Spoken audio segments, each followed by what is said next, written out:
Welcome back to Total F1. We're going to present you with the last race analysis of the 2023 season, as it's scheduled to be concluded with the race in Abu Dhabi this week. As we know, the championships are already decided, but some of the positions in both the standings are yet to be decided and based on the results of this race. So we can expect some more closer competition between teams to seal their final position. But before we proceed, hit the subscribe button and smash the bell icon for more exciting updates.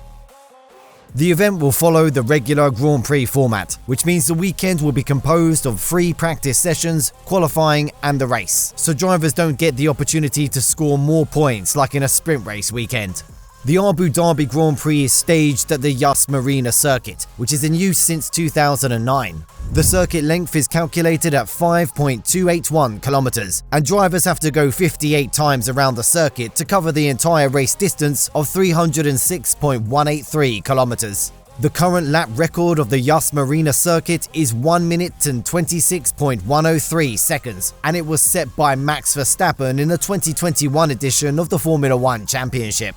The circuit is composed of 16 challenging corners and 2 DRS zones. There is this super long 1.2 kilometer straight road between turn 5 and turn 6. It's a highway in the middle of the track. It's the perfect spot for cars to zoom past each other because there are slow turns at both ends. Now, imagine the tricky part at turn 10 and 11 leading into turn 12. Drivers have to slam on the brakes while bags of lateral load are still on the car. When analysing the best tyre strategy for the race in Abu Dhabi, both one-stop strategy and two-stop strategy appeared to have worked last year, as the top 10 finishers used both. The top 2 finishers, Verstappen and Leclerc, used one-stop strategy, starting with mediums and then switching later into hards after a stint of around 20 laps. But Perez and Sainz, who finished below them, used the medium-hard strategy. But drivers like Russell, Norris and Stroll, who finished within the top 10, selected mediums in place for hards for their final stints.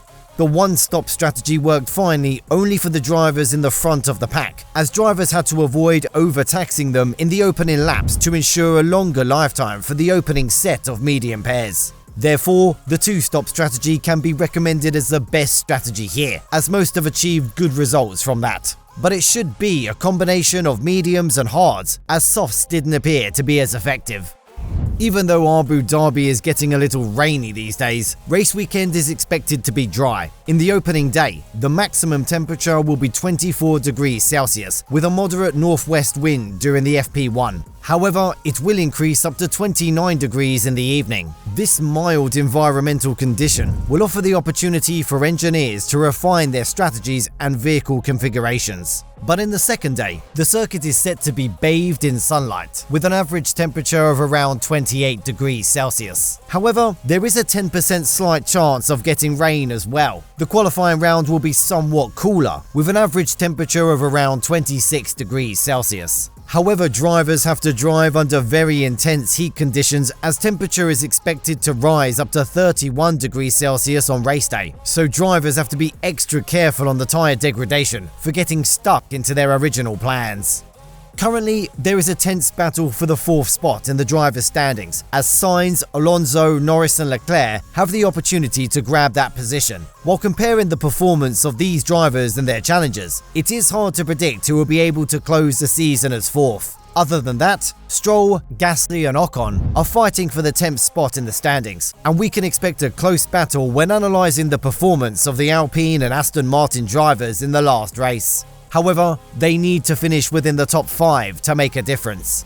After the race in Abu Dhabi, we can expect a change in the current order between the 14th and 18th spots of the standings, as they are separated only within a gap of 7 points. When analysing the constructors' standings, still the battle is on for the runner-up position, and Mercedes and Ferrari are separated only by 4 points. Aston Martin appeared to recapture their form after the race in Las Vegas, and now the battle is on for the 4th spot as well.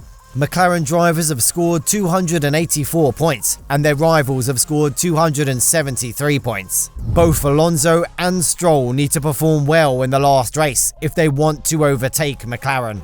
In the bottom of the standings, Alpine and Williams are competing for the 7th spot, separated only by 7 points. Currently, Haas is a bottom-ranked team, and if their drivers are able to score 4 points in a combined effort, the American F1 team still has the opportunity to overtake Alfa Romeo in the 9th spot.